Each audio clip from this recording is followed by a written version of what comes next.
Ladies and gentlemen, welcome to another episode of Talker. Here we are with our guest today. We have Billy McFarland with us. So, Billy, thank you so much for coming onto our show. Yeah, Elvis, thank you. Big fan of you and Tucker. So excited to chat today. First time doing this remote. Can't travel yet, but glad to be here. No, for sure. And next time, maybe we'll even come up to you. I wanted to start off by asking, how do you feel when somebody Googles your name? Like when I Google your name, the first thing that pops up is Billy McFarland, and under it, it says con artist. Do you know what the funniest thing is? I get hit up on LinkedIn every day from all these like search result experts who are like, hey, here's a bad article about you. Like, pay us to remove it. And like hilarious, like LinkedIn, like reach out sales, like scam tactic. But I always play with them like, dude, like, how are you going to combat these like 75 stories? And I was just curious about their funny responses. But yeah, haven't Googled myself in I think a significant period of time. What's the feedback that you get out on the streets and in public? Is it a 50-50? Do you get more love than hate? Or how do people react to you when they see you in person? Yeah, so like our entire strategy with Pirate, and we'll get into that with everything we're doing, is like enrage and engage. And like to take the 15 to 20% of the audience who I believe will be like the core part of the Pirate crew and our core customers to really like get them pumped up. We understand that part of that comes with this desire to go against the grain. So if everybody was positive, like online or in person, I think we'd be doing something wrong. So certainly like embracing the fact that we need to enrage like the 80% to build a really strong Pirate crew with the support of 20%. But that said, like human nature, most of the hate comes online. I think like in person, people have been surprisingly supportive. No, for sure. I mean, we've had a lot of guests come onto our show, but you're one of the guests that probably has the biggest debt right now. So how do you feel knowing that you have $27 million that you have to pay back in restitution?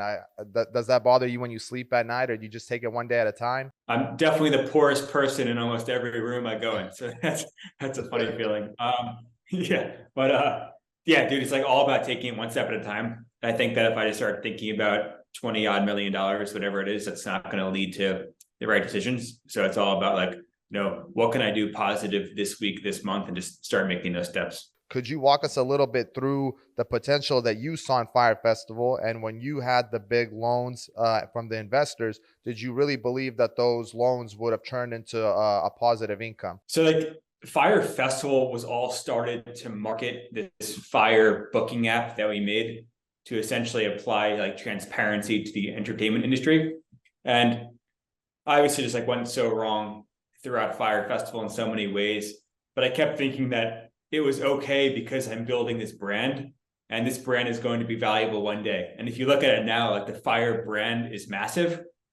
I just didn't understand that like the lies I told weren't okay, and that the brand couldn't possibly have been built in 2, 3, 4 months. It obviously took like a massive failure and years of media to build it up to what it is now. But yeah, just like went so wrong throughout that path and just made a lot of bad decisions. When it comes to talking about like the lying part, was that because you felt that you're always so close to achieving the goal that you wanted to achieve, and then it always kept being maybe like one lie away until you found out, well, I'm in deep shit now. Like I've gone too far, and it's too far to back out of it, where you can only dig yourself further and further in. I was so bad at zooming out. I kept like looking at the hole that I was in, and I felt the only way to get out of the hole was to go bigger and make this thing work. I just didn't have the ability at that time to like take the 30,000-foot view and realize that every day making this worse. And the best way out of this is to like admit that we don't have the money, admit that our revenue like isn't there, and just to get that help.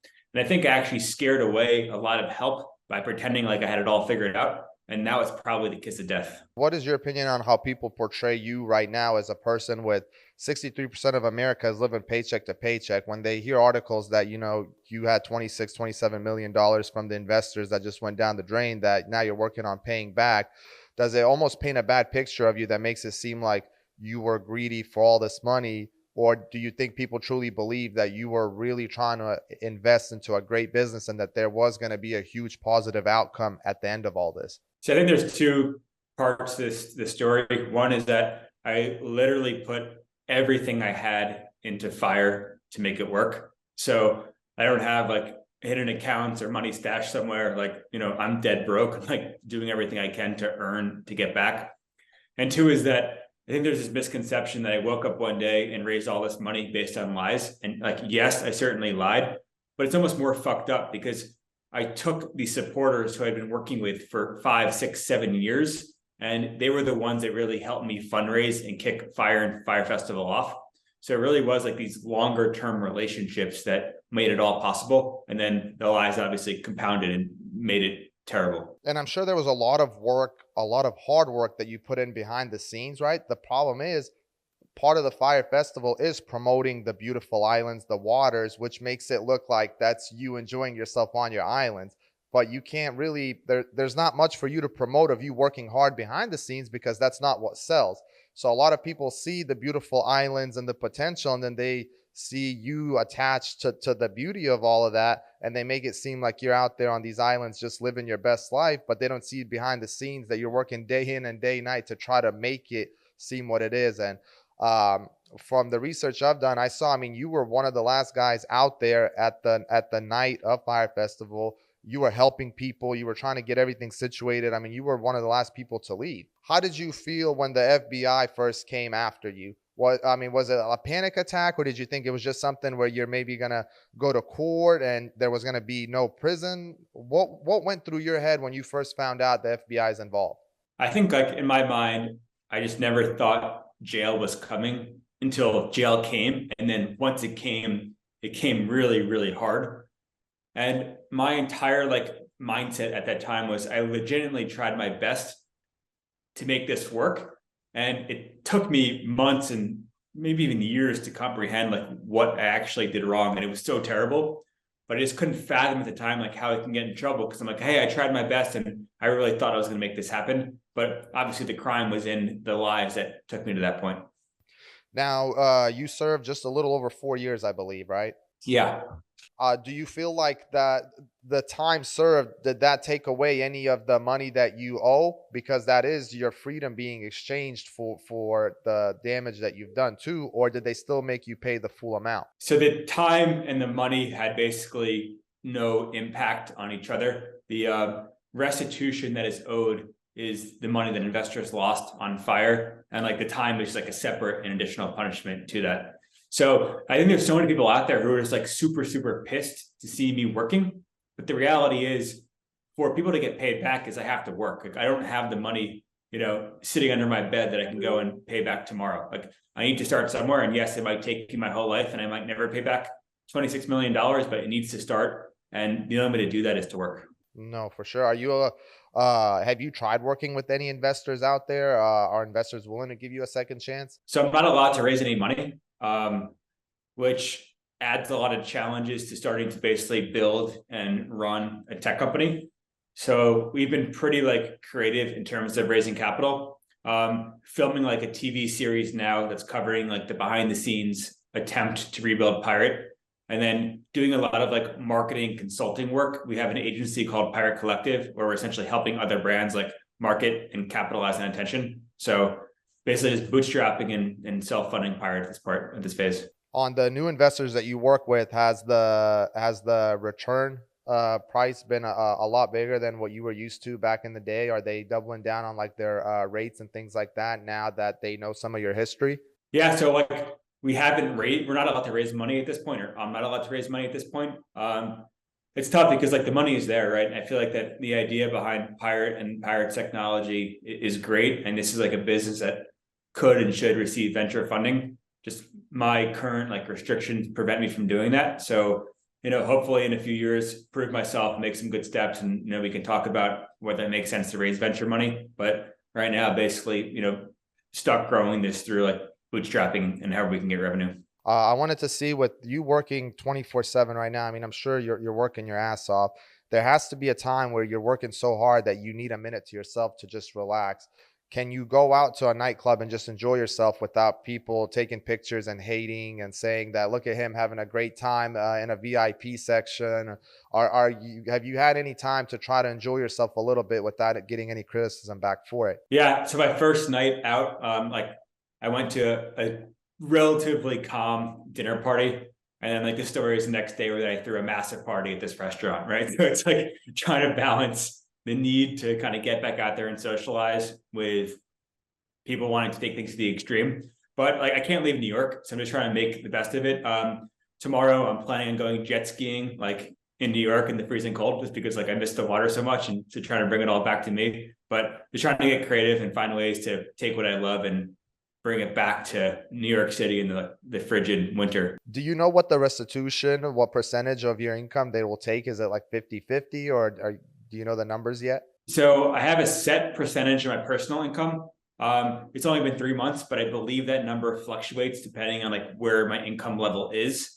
And then in addition to whatever I have to pay personally, Pirate is giving 10% of its revenue back to restitution as well. So just trying to pay more than whatever is required. Okay. And they can't come after any of your LLCs or things like that. It's literally only your personal income. Yes, I think restitution is about what I make personally, but I am trying to do more than that. And that's like whatever Pirate makes, we're paying 10% of that in addition to whatever I have to pay my personal income. Okay. And are you the sole owner of Pirate? No, I'm not. So I have a business partner and a team. So like, yeah, it's not just me. Okay. And then would your team be in charge of, I guess, assigning your pay, or how does the pay go towards you? How would somebody know what would be the right amount to pay you, knowing that you have restitution due behind it? Yeah, that's a good question. And I think it's just so like, I'm thinking it's just so early, right? And like at this point, most of the revenue is mostly because of me, like whether it's a TV series or a baseball card deal or like a marketing consultancy. So like I'm directly bringing in, I think, a lot of the revenue at this point.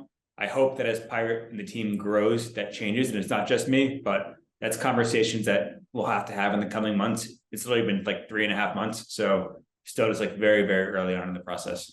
Do you have a time frame that you think that the full restitution will eventually be paid off? Don't get me caught up.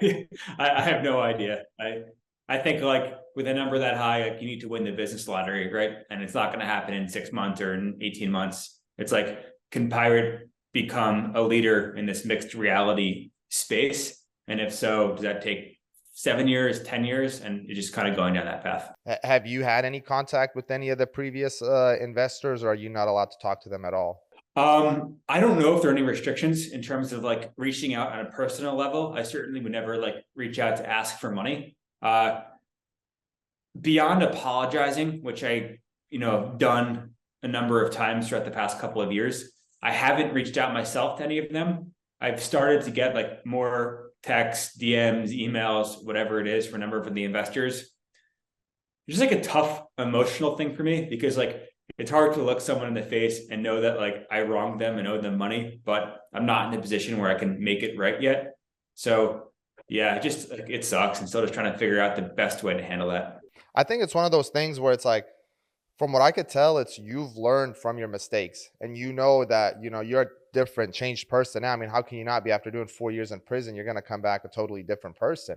So it's like, I definitely understand that you're a different person now, but thinking back on it, do you kind of understand why some of those investors might be upset? Because different people earn their money differently. So it might have taken somebody 20, 30 years of their life to earn the amount of money that they've given you, and then they just see it kind of go away, and they might never get that money back. That's like a big pill to swallow. And I remember you saying that there was one guy that wanted to, almost like he was wishing for you to get life in prison, which is extreme.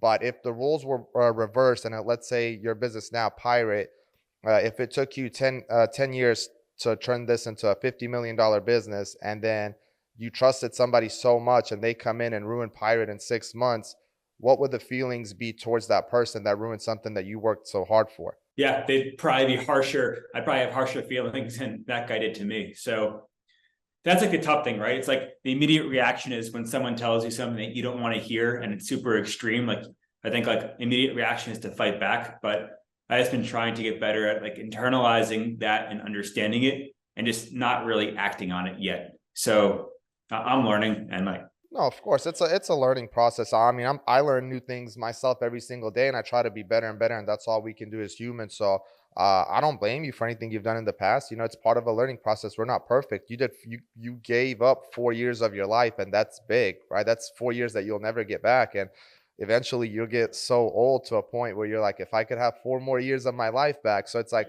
the punishment is it's a fair punishment, but 4 years is a long time. You know, people don't sometimes understand, and they think they're just so used to hearing sentences being passed out left and right. But if a normal person right now had to just put everything away and go be locked up for 4 years, that's a long time. And I heard it wasn't that easy for you in there too, right? Because you got into some trouble. You were trying to start up, was it a podcast out of there or? Yeah, not a good idea. But yeah, I ended up doing 309 days total in solitary confinement across 2 stints. One was a little over 7 months straight, and that was brutal. So yeah, not a good experience. With you being a businessman, I'm sure your mind races 24/7. So I have a few businesses myself, and I know day and night all I think is business, right? When you get locked up in prison like that, you're so boxed in. How do you keep your mental state in a healthy mind where because your brain is used to racing all the time? How do you calm all that down to just relax and take it one day at a time? That's what kept getting me into trouble is when I got to jail, I kept wanting to solve the problem, right? And the problem was a couple things. Like one, I was in prison. Two, I'm away from the loved ones I want to be around. And three, I owe a lot of money. So I kept trying to find ways to solve those problems, not realizing that like jail is designed to strip you of creativity, ambition, and really your ability to go out and solve anything.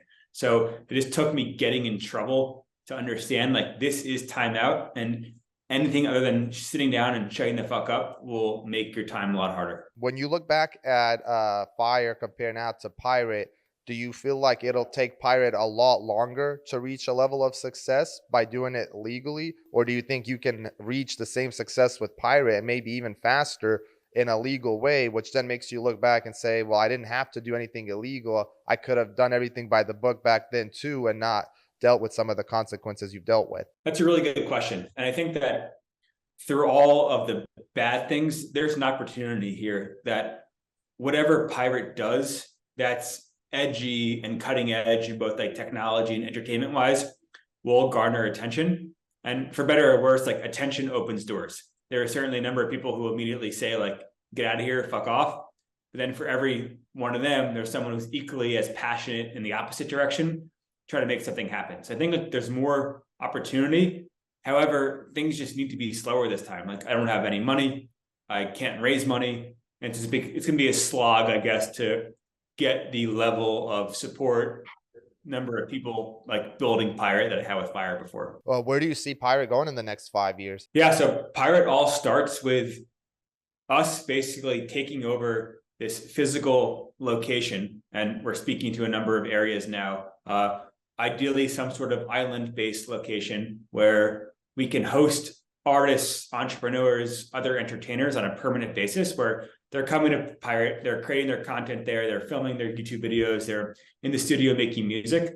But rather than trying to sell hotel rooms, we're going to rig the entire location with these 360 cameras, live stream everything happening, and then allow the fans of all these on-island artists to not only watch what's happening at Pirate, but actually change and even own some of the experiences. So I think it's a really interesting concept to like mix the virtual and real worlds and then give everybody not only access, but also ownership over the experience. I mean, I can't wait to see it. And I know some of these ideas must have came while you were in prison. How much of this did you think while being locked up? So like prison gave me two good benefits business-wise. One is I got to like understand what I suck at, like realize that instead of trying to become okay at what I suck at, that's a waste of time. And it's like, don't touch it and get help. And then realizing like it's better to focus on what you're great at so you become even better at it. And like that's the one area. And two is it gave me time to think ahead. Fyre was like all about survival on an hourly basis. Like, how can I get the money by 2 o'clock, by 1 o'clock so we don't go under? And whereas when I'm in prison, I can say, okay, where do I think tech is going in 7, 9, 12 years? So that was like a really cool perspective shift that I hadn't really had my whole working life. Yeah, I mean, I've had some businesses in the past too that I've been in those situations that you have a certain deadline, and if you don't have the funds by that amount of time, shit could go left real quick, and that's a scary position to be in because you have so much stress and pressure on you every single day that it really it puts a toll on your health, your mental health, and everything else. So I can only imagine what that was doing to you mentally at that time too. Yeah, I think like you need to balance the deadlines because if you have no deadline, you fall into the trap of some of these bigger companies where they just start to like move too slowly. But having unrealistic deadlines, it kills you mentally. It actually hurts you physically as well and destroys the company. So I think it's like finding that happy medium. And my issue was always going too fast, whereas prison snapped me back to the other extreme of basically making it impossible to do anything with any kind of speed. So hopefully I can find that middle ground where I can go fast, where I'm good, but still like learn where to shut up and like get help. When you look back, do you think that Fire had potential to be very successful for a very long time, or was it destined to crash one way or another with the way things were going? The way I was operating created a house of cards. However, like the brand we've built, and we're not using the Fyre brand right now, like it's a household name amongst like what we believe our target audience to be at this point. So I think we like did really well from the branding and marketing side, and the failure definitely put fuel onto that, that fire, no pun intended. But it was just not a sustainable way to build a business. So yeah, it was wrong. At that time, it seemed like your business and success kept rising and rising and rising. Before everything crashed, were you at the climax of your success? So I was like, I kept trying to level up. And I think part of the downfall and part of the driver was that I was getting bored very quickly. Like I'd find some sort of new level to life, whether it was like a riskier experience where I'm trying to push the boundaries to see if I can survive, or getting more money or raising more money or having more employees. Then I'd achieve whatever I thought that level was. And then like a day later, I'm like, all right, well, this sucks. What's next? So I was really going to die in some crazy adventure. I was going to go broke and crash like I did, or something was going to go wrong because it was just never enough. And I kept just going too fast without building the foundation. If the FBI didn't come and get you at the time that they did, do you think you would have only gotten in more trouble 2, 3 years later down the road? If the festival, I think it all kind of comes down to this concept of that even if the festival exceeded in terms of the actual event being amazing, I still committed the same crime and I still would have gone to jail. So it probably was a good thing that it happened when it happened, because let's say I kept lying and would have raised more money for the next one and the next one and the next one. Eventually it wouldn't have worked out and the people hurt would have been more severe. And just to clear it up, the FBI came and got you for the money that you borrowed, but it really had nothing to do with the Fyre Festival, right? So even if Fyre Festival was a success, the FBI was still coming regardless. Yeah, I think I committed wire fraud amongst other charges. And what that means is I just lied to investors. I said I had more money than I really had. I said the company had more money than it really had, amongst other things. So it was just totally black and white lying to raise that money. And like I don't like the investigation was probably pretty easy. It's like I sent out, fake numbers. Yeah. And I mean, have you ever thought about doing like some type of course where you teach the younger audience to not go that route? Because these days with the technology, it's so easy to get into a system to edit numbers. I mean, you could get bank statements and probably, edit the numbers and, delete and edit. So it's like you can make it seem like you have much more money even on the bank statements than you really do. But the risk of it is a lot more. And sometimes the younger audience, especially like when COVID happened, you had people left and right getting as many PPP loans as they can. A lot of those people weren't thinking what could really happen if they get in trouble and when they get in trouble. They were just grabbing money like it was cash falling off the trees. I really feel like with your situation, you could touch a lot of people and let them know that things could really get pretty bad, especially like even if you wrote a book or did something like that that really details of what kind of fraud you did and why you thought you were going to get away with it and how you got busted, so that people out there see that these things are a lot harder to get away with than they might assume or think. Yeah, I think that's a great idea. And thank you. And I think the irony with fraud is it's not worth it for one simple reason, is because once you get good at it, you get in trouble and you go to jail for a while. But things right now are pretty good for you. Everything is going great. Are you in a pretty good mental space right now? It's been like 3.5 months since my sentence ended, so it's still fairly fresh. I think just the hardest thing for me is just knowing that for any number of supporters I have, there are way more people out there in various positions of power that don't want me to succeed. So just kind of living with that pressure where I'm under a microscope and I have one chance to not fuck up and make this right. But you're not the only guy that's done bad things. I mean, I'm sure there's people out there that you probably know, and I know too, that have done some fraudulent things that should be punished for, and they just haven't got caught yet. Uh, Now that you've had to serve your time, do you feel like every single person that's trying to do what you did should definitely be busted for it, just because you did the hard time and you spent 4 years of your life?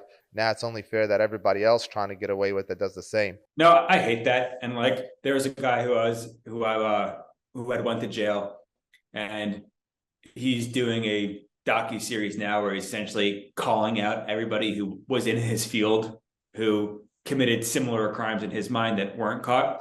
I think it's lame as fuck, right? We all have our own problems that we're living through. And the guy who knows he stole some money a few years ago, he's going to bed with nightmares every day and like waking up with those nightmares, and he's worried about his family and his issues too. So like trying to compare or contrast your issue to somebody else's, I think is just like a really, really weak mindset. Like we all have our own fucking problems. So Do you have any other planes besides Pirate at the moment, or is your strict focus on just Pirate? Because I know you're an entrepreneur, right? And you probably have 1,000 ideas racing at a time.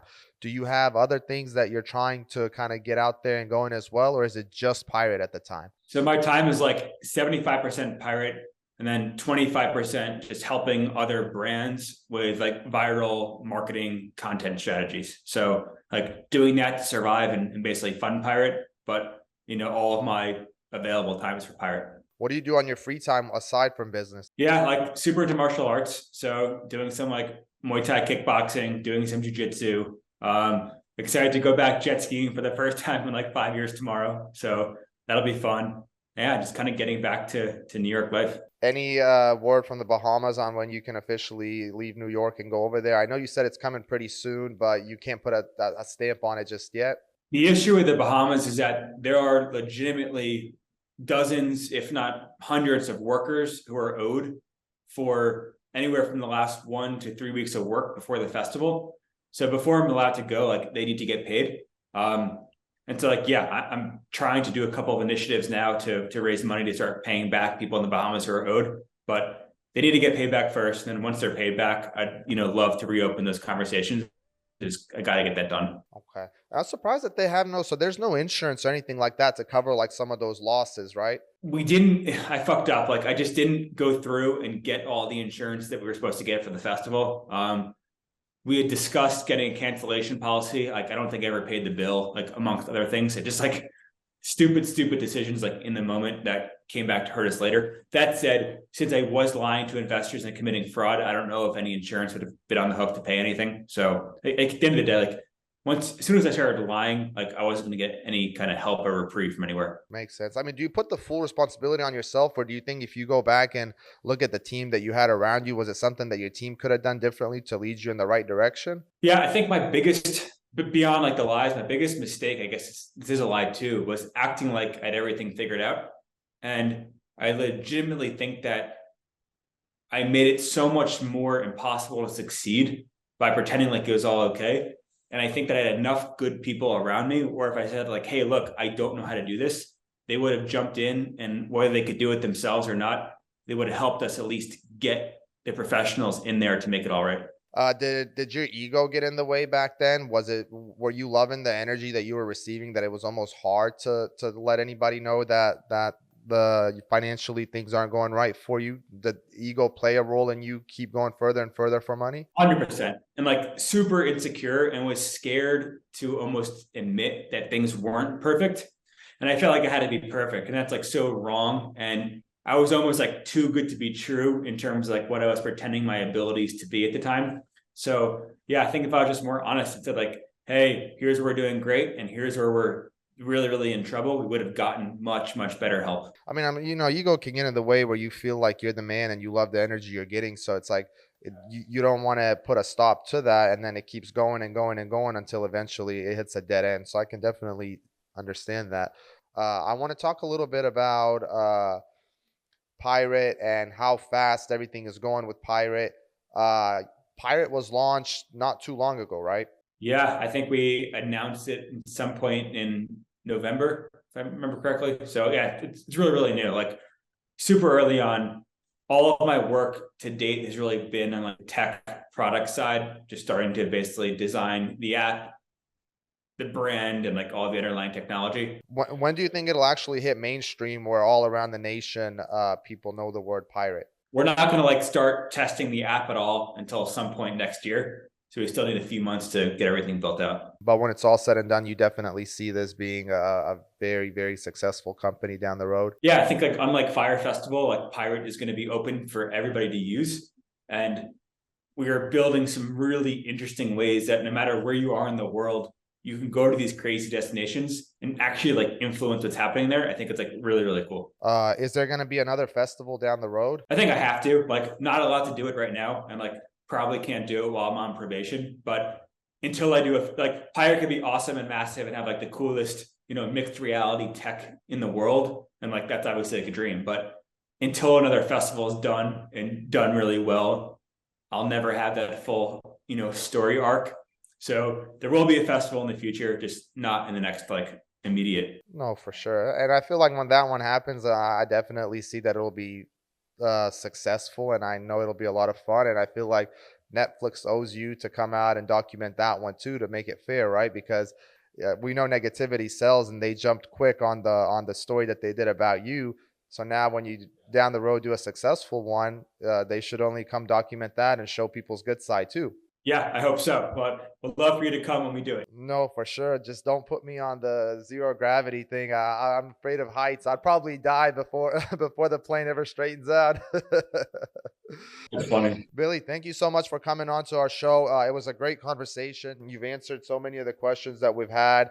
Um, I can't wait to see where Pirate goes in the future. I can't wait to come out to the Bahamas or wherever it is when the time is right, and looking forward to it. And once you're able to leave the state, feel free to come down to Dallas, or we'll meet you at the Bahamas and we'll do another interview in person where we kind of get to see a little bit of the water and the beach and all the nice things as well. Yes, for sure. And I think there's like so many different islands. It'd be really cool to do like a different episode from like each island or each location. But we'll have to discuss that with you and have this conversation like in the months and years ahead. For sure. You're the mind behind it all. So you give us the ideas and we'll run with it. Appreciate you so much. Yeah. Well, Merry Christmas to you and your team. Appreciate it. It was a good one. Thank you.